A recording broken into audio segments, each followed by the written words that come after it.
नमस्कार दोस्तों, आज की वीडियो में हम क्लास 11th मैथमेटिक्स का limits and derivative chapter start करेंगे। लिमिट क्या होता है ये जानने से पहले हम डेरिवेटिव पे फोकस करते हैं थोड़ा सा और एक इंट्यूटिव आइडिया लेते हैं कि डेरिवेटिव क्या होता है without its proof and conscious reasoning. अभी हम डेरिवेटिव का कोई प्रूफ या कोई रीजनिंग देकर के डेरिवेटिव नहीं समझेंगे, बस एक एग्जाम्पल के थ्रू समझना चाहेंगे कि डेरिवेटिव होता क्या है किसी भी फंक्शन का, फिर हम लिमिट की बात करेंगे। एक एग्जाम्पल लिया हमने, a body is dropped from a tall cliff covers a distance of 4.9 t square metres in t seconds. ये कहां से आया? अगर हम न्यूटन्स का सेकेंड लॉ ऑफ मोशन की बात करें, न्यूटन्स का सेकेंड लॉ ऑफ मोशन कहता है freely falling body always experience a downward acceleration g, जिसको हम एसेलरेशन ड्यू टू ग्रेविटी कहते हैं। और उस केस में अगर कोई बॉडी किसी टॉल क्लिफ से फ्रीली फॉल कर रहा है तो उसके डिस्टेंस को हम कैसे मेजर करते हैं? From second law of motion which is s is equals to ut plus half g t square. यहाँ पर t टाइम है, u उस ऑब्जेक्ट की या उस बॉडी की इनिशियल वेलोसिटी है, s क्या है? Distance covered by the body in time t seconds, and g is acceleration due to gravity जिसकी वैल्यू होती है 9.8 मीटर पर सेकेंड स्क्वायर। यहां पर ऑब्जेक्ट फ्रीली फॉल कर रहा है तो उसकी इनिशियल वेलोसिटी क्या है? 0 है।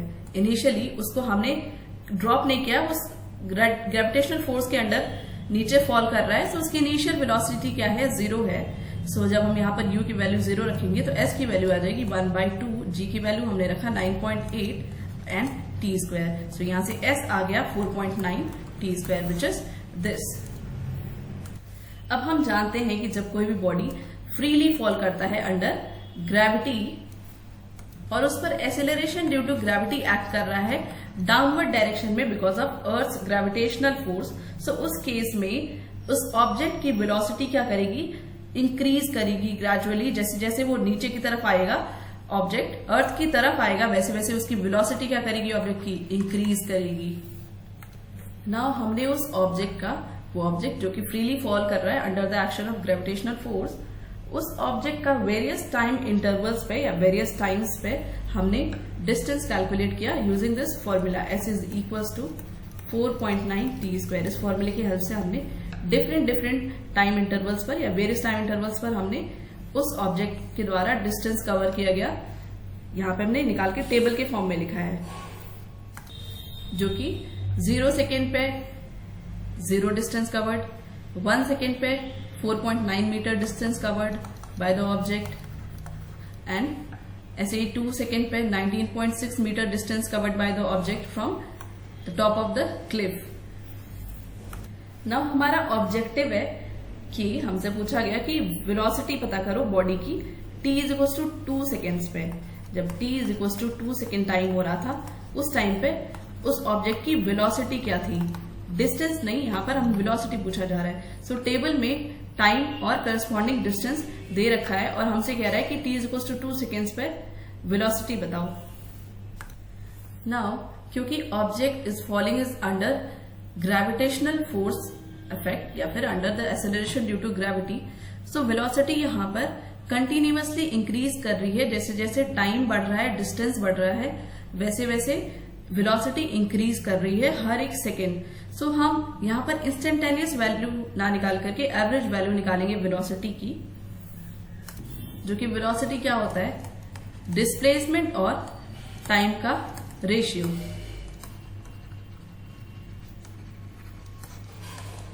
और ये डिस्प्लेसमेंट क्या है?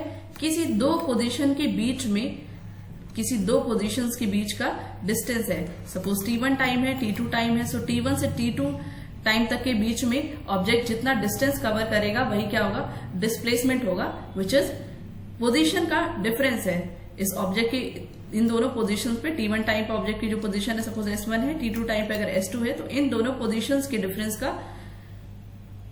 क्या है? डिस्प्लेसमेंट है। और इस डिस्प्लेसमेंट और टाइम का रेशियो वेलोसिटी बताता है ऑब्जेक्ट की।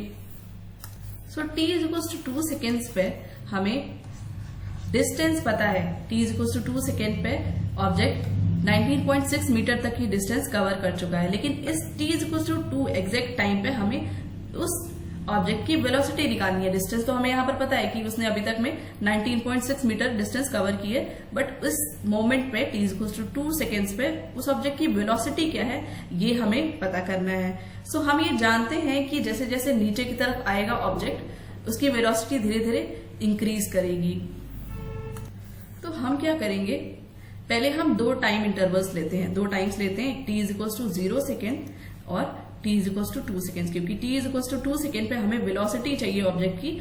तो हमने देखा कि वेलोसिटी होता क्या है, डिस्प्लेसमेंट बाय टाइम, यानी दो पोजीशंस पे जो ऑब्जेक्ट की किसी दो टाइम पे जो ऑब्जेक्ट की पोजीशंस है उनका डिफरेंस जो कि डिस्प्लेसमेंट बताएगा और उसका टाइम के साथ रेशियो, यही उस ऑब्जेक्ट की वेलोसिटी होगी। बट वो वेलोसिटी क्या होगी, 0 से 2 सेकेंड्स तक के बीच की वेलोसिटीज का एवरेज होगा। मतलब कि हमें यहाँ पर एवरेज वेलोसिटी मिलेगी 0 से 2 सेकेंड तक के बीच की, क्योंकि यहाँ पर वेलोसिटी कांस्टेंट नहीं है, फिक्स नहीं है। जैसे जैसे टाइम बढ़ रहा है, नीचे की तरफ हम आ रहे हैं, ऑब्जेक्ट नीचे की तरफ आ रहा है, वेलोसिटी इंक्रीज कर रही है। सो 0 से 2 सेकेंड्स तक के बीच में जितनी भी वेलोसिटीज होंगी उस ऑब्जेक्ट की, उन सभी वेलोसिटीज का एवरेज बताएगा ये। सो हम क्या करते हैं, पहले ये निकालते हैं 0 से 2 सेकेंड के बीच में एवरेज वेलोसिटी क्या रही होगी ऑब्जेक्ट की। उसके बाद हम 0 से 1 सेकेंड तक के बीच का निकालेंगे टाइम। हम यहाँ पर t=1 एंड t=2 सेकेंड्स के बीच का वेलोसिटी निकालेंगे।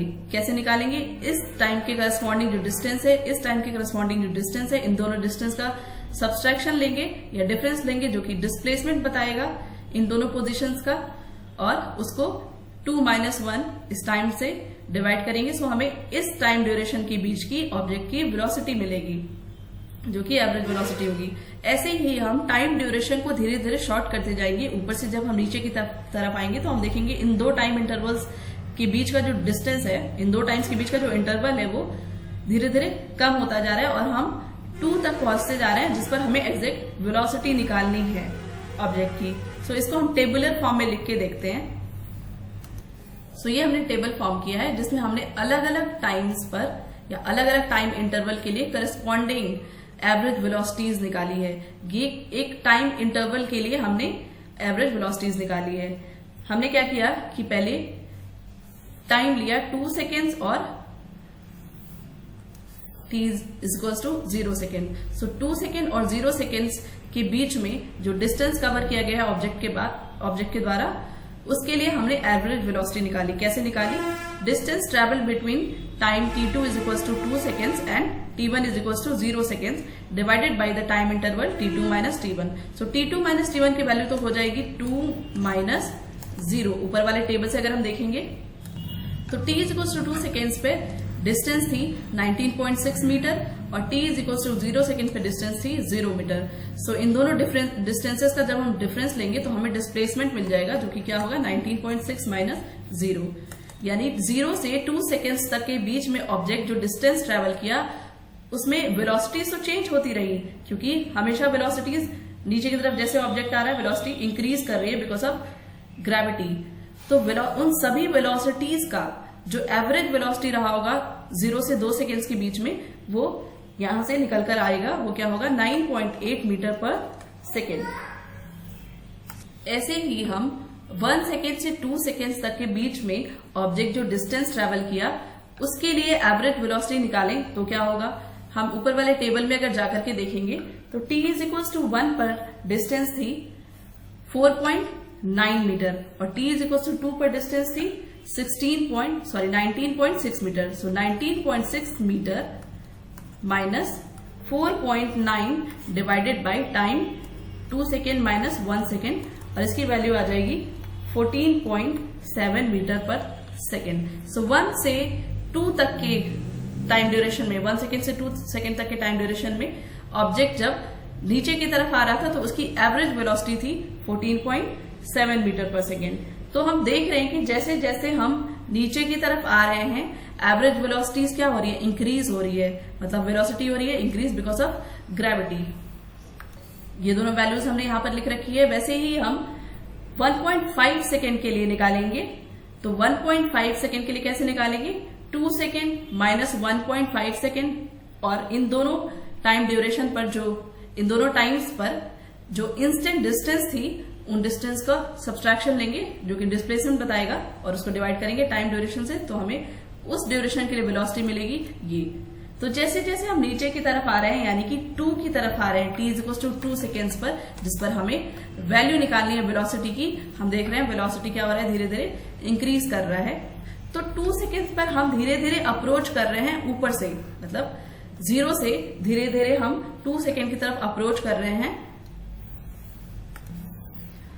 और इस टेबल से हम देख सकते हैं कि जैसे जैसे टाइम ड्यूरेशन या टाइम इंटरवल शॉर्ट होता जा रहा है, 1.8, 1.9, हमने इस बार ये 2 टाइम ड्यूरेशन देखे, इनके बीच में 0.1 सेकेंड का डिफरेंस है, तो वेलोसिटीज और भी हमें प्रिसाइज मिल रही हैं। फिर वैसे ही हम यहाँ पर देखेंगे 1.9 और 1.95 के बीच का डिफरेंस बहुत कम है, तो इनकी वेलोसिटी, इन दोनों पॉइंट्स की जो वेलोसिटीज है उनका डिफरेंस भी कम है, मतलब हम प्रिसाइसली t इक्वल्स टू 2 पर जो वेलोसिटी होनी चाहिए उस पर हम पहुंच रहे हैं, जैसे जैसे हम शॉर्ट करते जा रहे हैं टाइम ड्यूरेशन को, यानी टाइम को जैसे जैसे हम लिमिट करते जा रहे हैं। सो अभी तक तो हमने ऊपर वाले जो भी पॉइंट्स थे या टाइम्स थे, उन टाइम्स से हम नीचे की तरफ आते हुए 2 पर अप्रोच कर रहे थे, जिस पर हमें एक्चुअल वैल्यू चाहिए फंक्शन की या फिर वेलोसिटी चाहिए। अब हम इसी 2 पर अप्रोच करेंगे इस साइड से, नीचे की तरफ से, इस वैल्यू से नीचे से हम 2 पर अप्रोच करेंगे और देखेंगे अब वेलोसिटीज क्या आती हैं। नाउ हमने ये टेबल क्रिएट किया है, इसको हमने कैसे निकाला है। Average velocity for time interval t2 is equal to 4 seconds and t1 is equal to 2 seconds. 4 second पे जो ऑब्जेक्ट के द्वारा डिस्टेंस कवर किया गया था वो 78.4 मीटर था और 2 सेकेंड पे 19.6 मीटर था। तो हम क्या कर रहे हैं, हम t is equal to 4 second पे एवरेज वेलोसिटी निकाल रहे हैं। हम यहां से धीरे धीरे यहां की तरफ बढ़ेंगे, मतलब हमने पहले 4 सेकेंड पे वेलोसिटी निकाला, फिर 3 सेकेंड पे निकालेंगे, फिर 2.5 सेकेंड पे निकालेंगे और 2.2 सेकेंड्स पे निकालेंगे। और ये वेलोसिटीज हम कैसे निकाल रहे हैं, एवरेज वेलोसिटी निकाल रहे हैं, क्योंकि हम 4 से 2 सब्ट्रैक्ट कर रहे हैं, मतलब 2 सेकेंड से 4 सेकेंड्स तक में जो भी डिस्टेंस कवर किया गया ऑब्जेक्ट के द्वारा, उस टाइम ड्यूरेशन में जो एवरेज वेलोसिटी रही होगी ऑब्जेक्ट की, वो निकाल रहे हैं। और वो एवरेज वेलोसिटी क्या है, इन सभी वेलोसिटीज का एवरेज होगी, क्योंकि वेलोसिटीज चेंज हो रही हैं, इंक्रीज कर रही हैं। So t is equal to 4 second पे जब हम निकालेंगे तो कैसे निकालेंगे, 4 सेकेंड माइनस 2 सेकेंड और इनके बीच के डिस्टेंस या पोजीशन का डिफरेंस जो कि डिस्प्लेसमेंट बताएगा। सो इसी तरीके से हम 3 के लिए जब निकालेंगे तो 3 माइनस 2 दैट इज 44.1 माइनस 20.59225। ऐसे ही जब हम 2.5 पर वेलोसिटी निकालेंगे एवरेज वेलोसिटी, तो वो क्या होगा 2.5 माइनस 2.0 और डिस्टेंस के लिए, डिस्प्लेसमेंट के लिए 30.625 minus 19.6, this is equal to 78.4 minus 19.6 divided by 4 minus 2। इसकी वैल्यू आ जाएगी 29.4 मीटर पर सेकेंड स्क्वायर। ये वेलोसिटी आ गई, एवरेज वेलोसिटी आ गई t is equal to 4 seconds पर।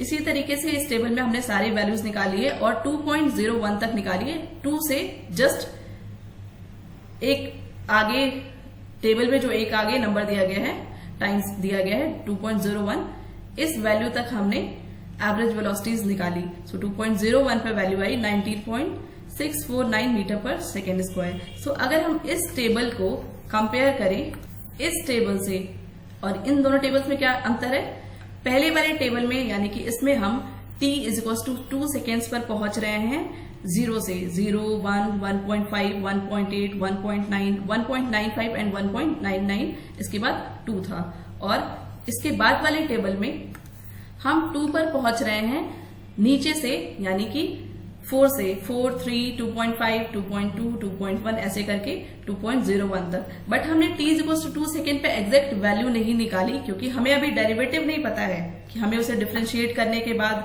t is equal to 2 second पे हमें वेलोसिटी मिल जाएगी, ऐसा अभी हमें नहीं पता है। जब तक हमने डेरिवेटिव नहीं पढ़ा है तो ये तरीका है t इज इक्वल टू 2 पर वेलोसिटी निकालने का, क्योंकि एग्जैक्ट वैल्यू हमें वेलोसिटी की t is equal to 2 second पे नहीं पता है जब तक हम डेरिवेटिव नहीं पढ़ लेते।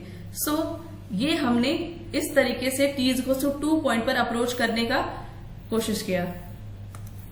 एक बार लेफ्ट साइड से और दिए गए डेटा में एक बार लेफ्ट साइड से और दूसरी बार राइट साइड से, मतलब यहाँ पर कहीं 4 था 3 था, इस तरफ से हम 2 पर अप्रोच कर रहे थे वेलोसिटी निकालने के लिए, t = 2 सेकेंड पर वेलोसिटीज निकालने के लिए, और इससे पहले हमने इस साइड से अप्रोच किया था t = 2 सेकेंड पर। सो इन दोनों टेबल को कंपेयर करने पर, इस टेबल को और ऊपर वाले टेबल को अगर आप देखेंगे तो उसमें देखेंगे 2.01 पर ये वैल्यू आई है वेलोसिटी की, और t = 1.99 सेकेंड पर 19.551 वेलोसिटी की वैल्यू आई है। सो यहां से पता चल रहा है कि 1.99 और 2.01 के बीच में कहीं 2 लाई करेगा रियल एक्सिस पे या रियल नंबर लाइन पे, t = 2 कहां लाई करेगा 1.99 और 2.01 के बीच में। तो इनके करस्पॉन्डिंग जो वेलोसिटीज है वो ये दोनों हैं। सो यहां से हम ये अज्यूम कर सकते हैं या ये क्लैरिफाई कर सकते हैं कि t = 2 सेकेंड्स पर जो वेलोसिटी होगी वो इन दोनों के बीच में कहीं लाई करेगी, 19.551 और 19.649 के बीच में ही कोई वैल्यू होगी।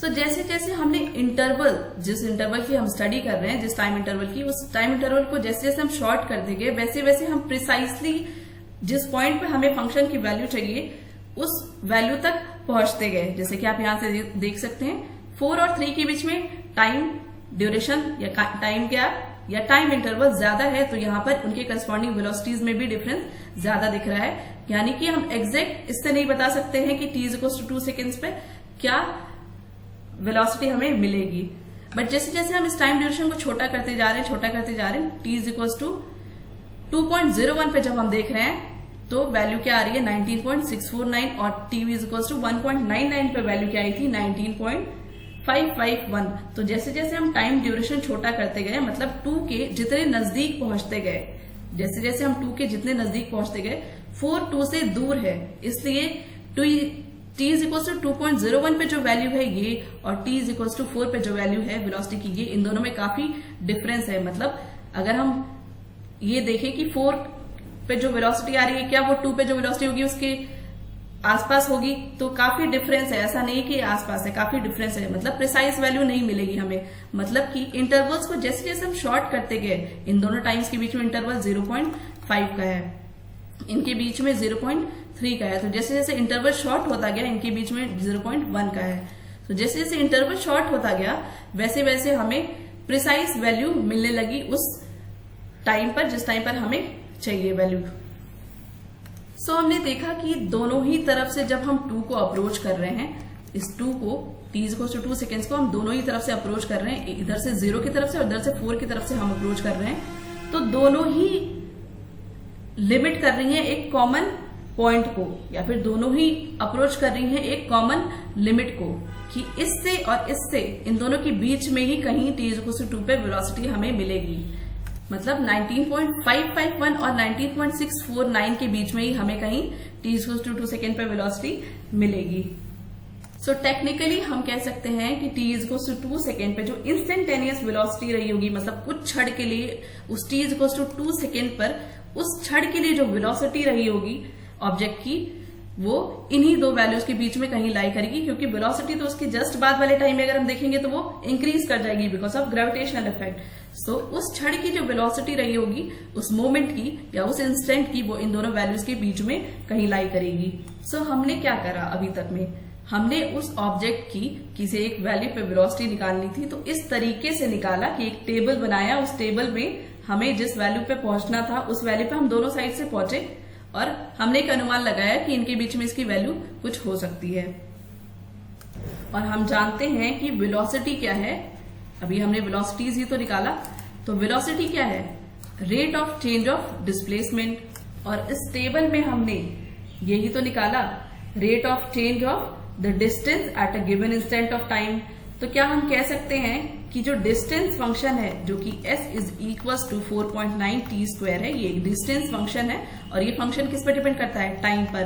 टाइम यहाँ पर इंडिपेंडेंट वेरिएबल है क्योंकि टाइम किसी और दूसरे फंक्शन पे या किसी डिस्टेंस पे या किसी और दूसरे फंक्शन पे डिपेंड नहीं कर रहा है, बल्कि डिस्टेंस जो है वो क्या है, वेरिएबल फंक्शन है जो कि डिपेंडेंट फंक्शन है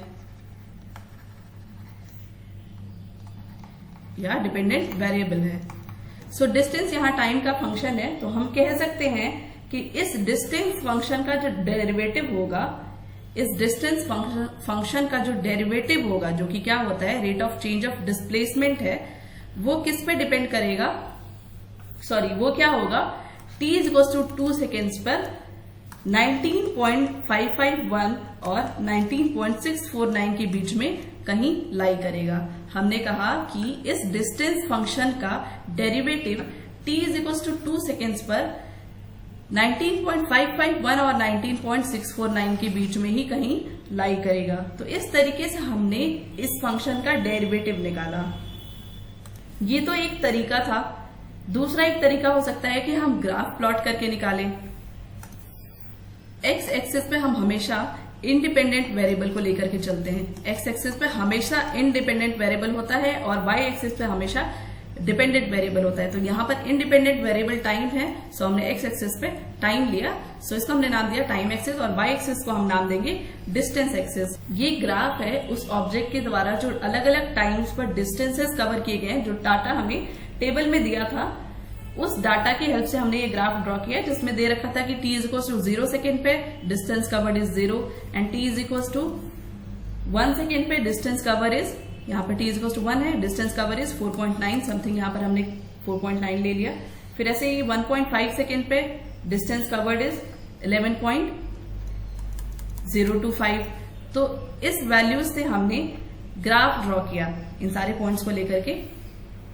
सो वो ग्राफ कुछ ऐसा बनेगा, s is equal to 4.9 t square. अगर इसको ध्यान से देखें हम तो ये पैराबोला का इक्वेशन है, तो पैराबोलिक ग्राफ बनेगा। ये ग्राफ हमारा बना अलग अलग पॉइंट्स पे। हमने जब इन पॉइंट्स को मिलाया तो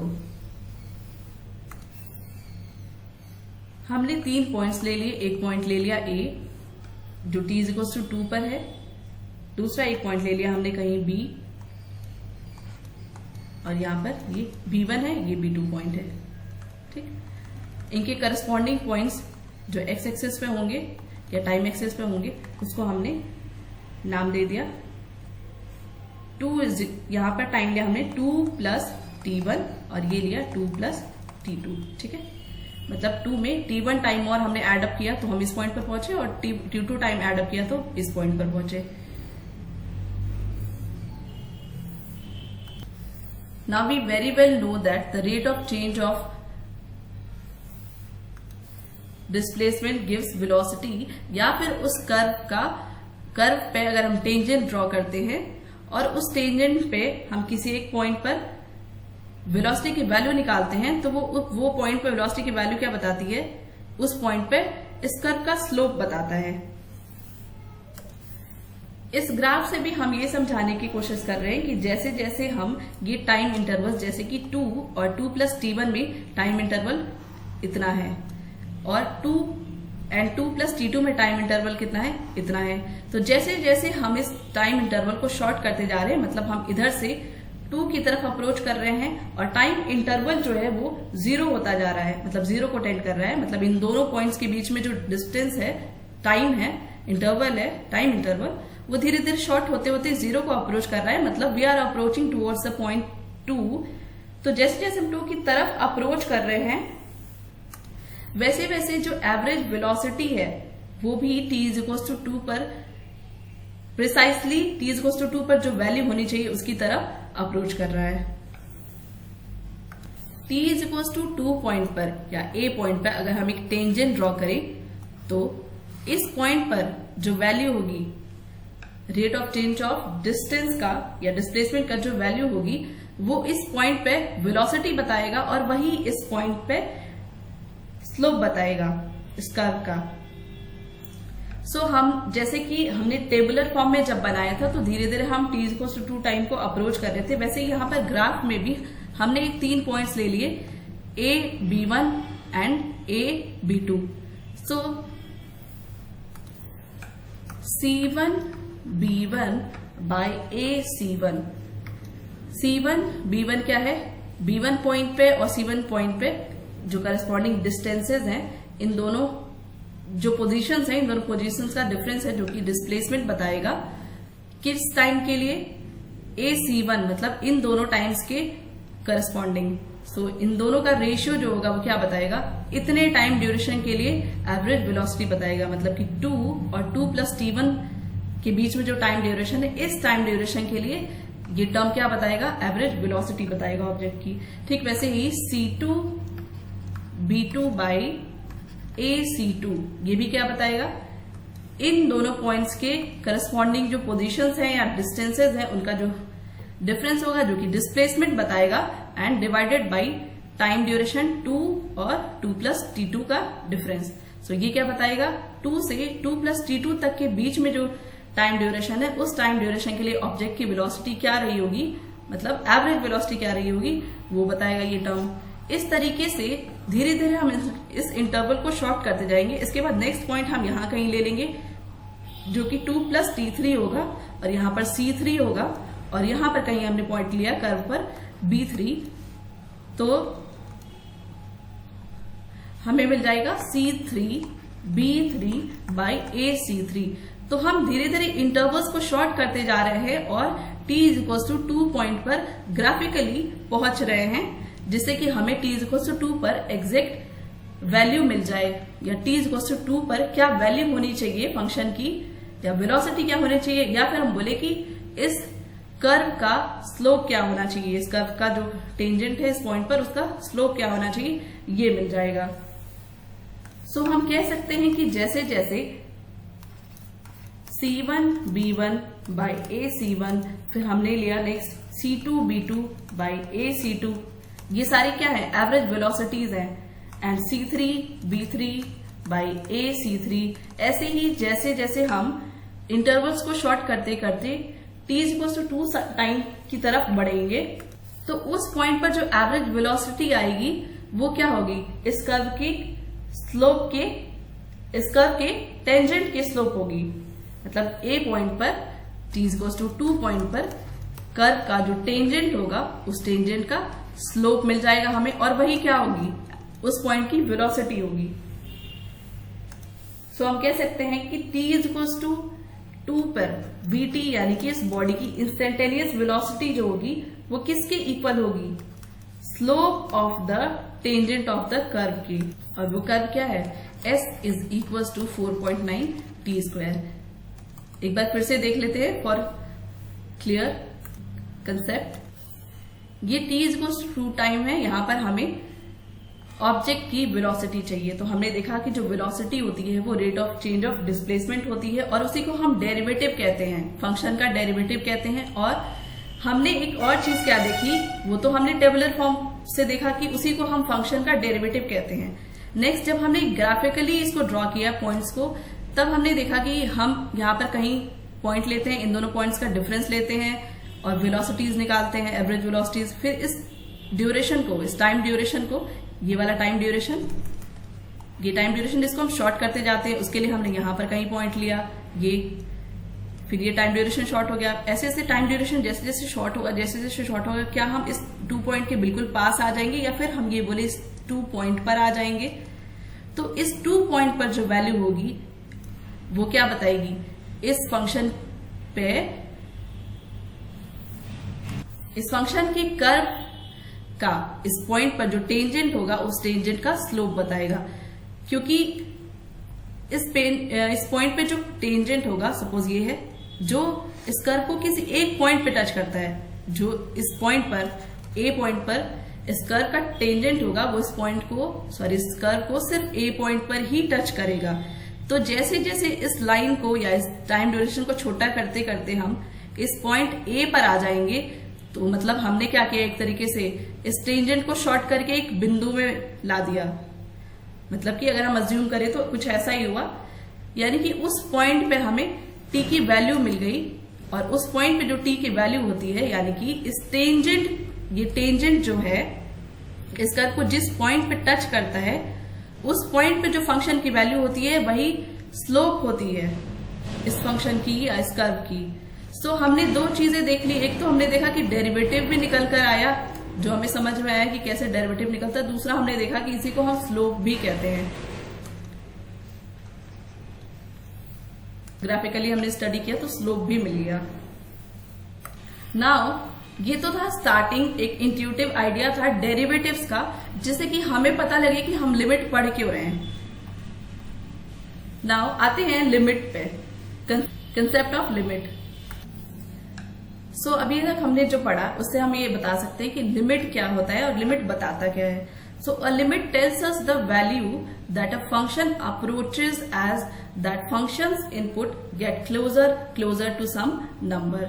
जैसे कि हमें t is equal to 2 second पे इस फंक्शन की, इस डिस्टेंस फंक्शन की वैल्यू चाहिए थी, तो हमने क्या किया, t is equal to 0 second से स्टार्ट किया या फिर t is equal to 4 second से स्टार्ट किया और धीरे धीरे करके t is equal to 2 second तक हम अप्रोच करते गए। तो हमने देखा कि t is equal to 2 second पे जो वैल्यू होनी चाहिए फंक्शन की, हम उस पर भी धीरे धीरे अप्रोच करते जा रहे हैं। सो लिमिट हमें यही बताता है, limit tell us the value, वो वैल्यू बताता है that a function approaches as that function input gate closer and closer to some number.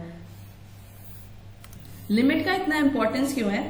Without limit हम मैथमेटिक्स में सिर्फ बेसिक एल्जेब्रास पढ़ सकते हैं, that is sum and products of numbers. हम कैलकुलस जैसे और डिफरेंशिएशन, इंटीग्रेशन, डेरिवेटिव्स, ये सारी चीजें विदाउट लिमिट नहीं पढ़ सकते, इसलिए स्टार्ट हम लिमिट से करते हैं। So we can not have calculus without limits.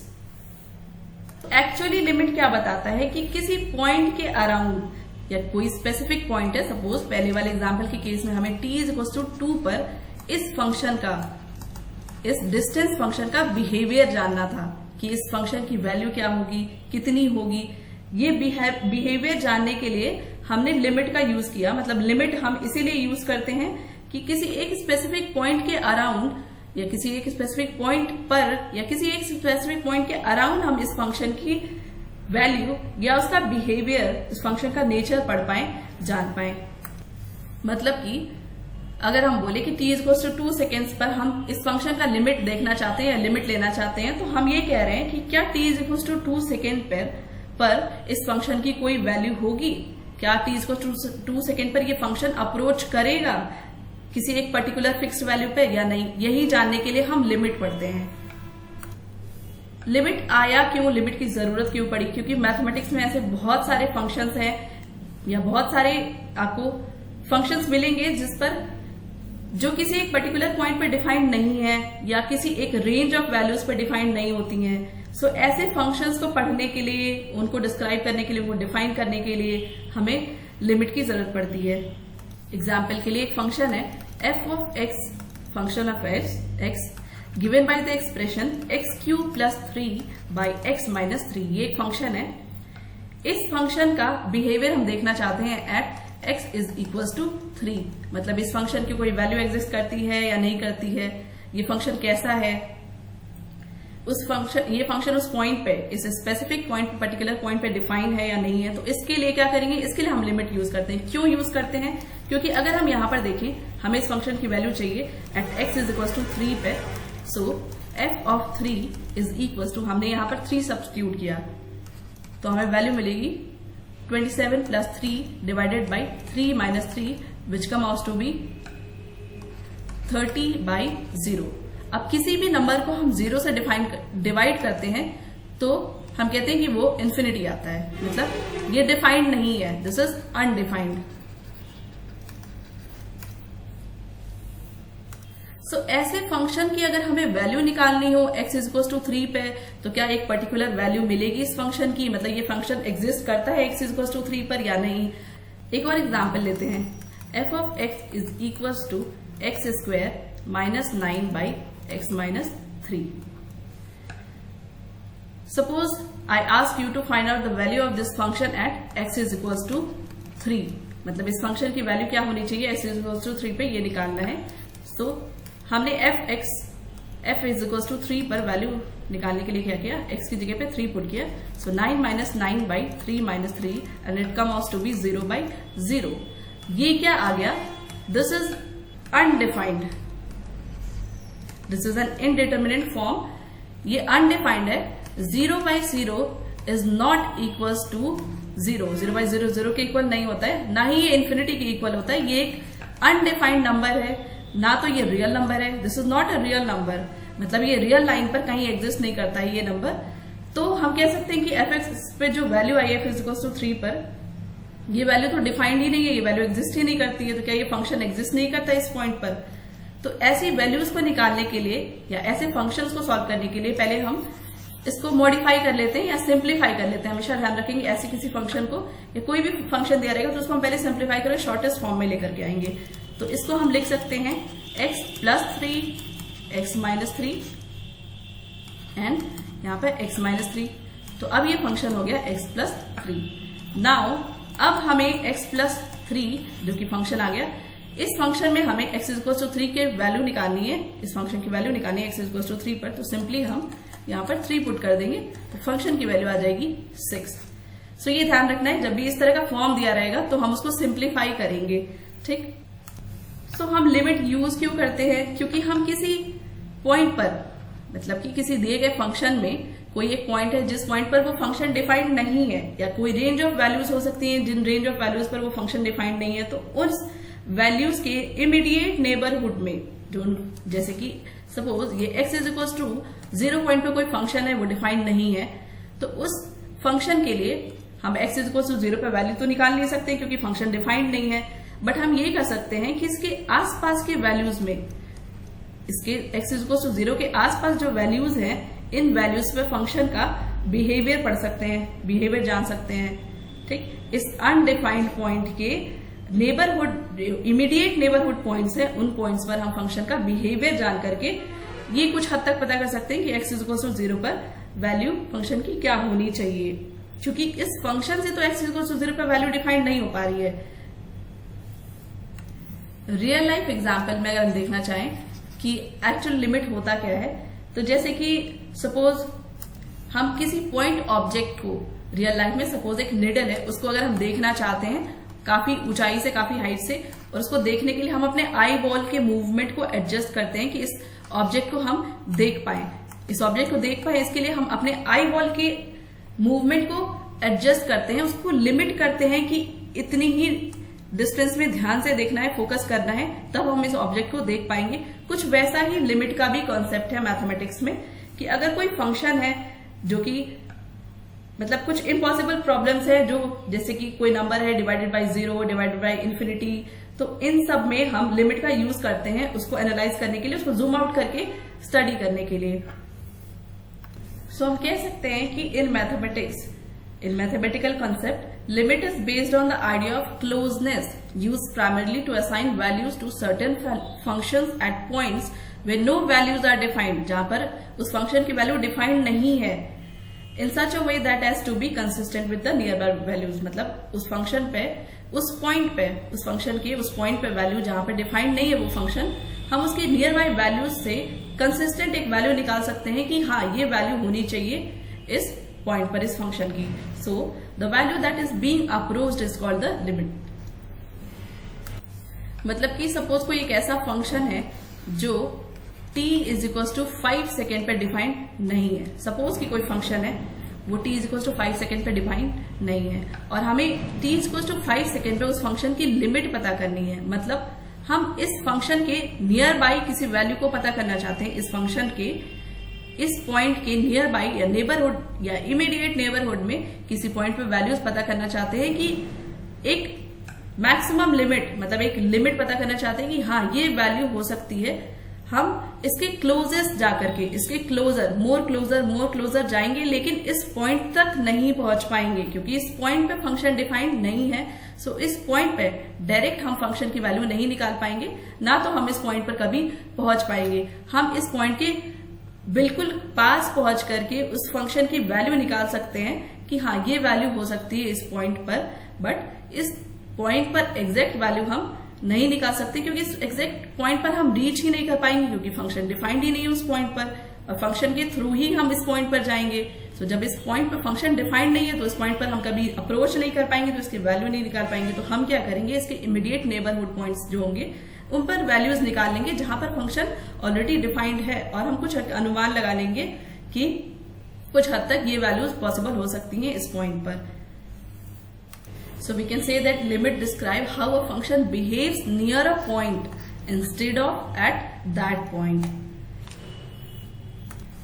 सो अगर किसी फंक्शन का लिमिट हमें लिखना होता तो कैसे लिखते हैं? सपोज कि एफ एक्स कोई फंक्शन है, उसका लिमिट हमें लिखना है तो हम ऐसे लिखते हैं function F of x, limit लिया हमने और जिस पॉइंट पर हम अप्रोच कर रहे हैं, सपोज हम x is equal to 5 point पे या एक्स टेंडिंग्स टू 5 पे, एक्स इज इक्वल टू 5 पे तो फंक्शन सपोज नहीं डिफाइंड है, तो उस केस में हम उस फंक्शन का लिमिट ले रहे हैं एक्स टेंडिंग्स टू 5 पे, या फंक्शन को डिफाइन कर रहे हैं एक्स टेंडिंग्स टू 5 पे, तो हम इसको कैसे लिखेंगे? ऐसे। और इसको पढ़ते क्या है? The limit of the function f x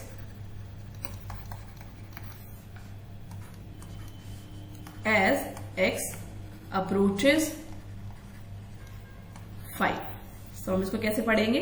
the limit of the function f x as x approaches 5। So this is all about introduction part of the limit. Next video में हम लिमिट स्टार्ट करेंगे।